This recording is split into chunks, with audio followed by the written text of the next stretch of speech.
Good morning বন্ধুরা। সকালবেলা অনেক কাজ করেছে জোজো, জানো তো।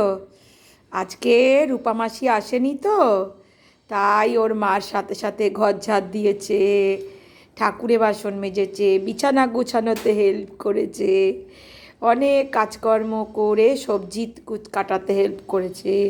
সব কাজকর্ম করে আমার পাপা হাঁপিয়ে গেছে তো, তাই হেলান দিয়ে নবাব সিরাজদৌল্লার মতন বসে আছে।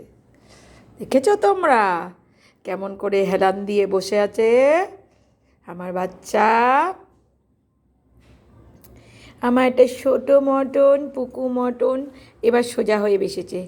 না, আমার পেস্টিসটা হাম্পার করে দিচ্ছে মা, ওই জন্য আমি একটু সোজা হয়ে বসি। যা করবো মা সব কিছু দেখিয়ে দেয় সবাইকে। কেন গো, কেন দেখায় গো? ভারী অন্যায়, ভারী অন্যায়। ঠিক আছে, আর দেখাবো না এবার থেকে। সবাইকে মেরি ক্রিসমাস জোজোর তরফ থেকে।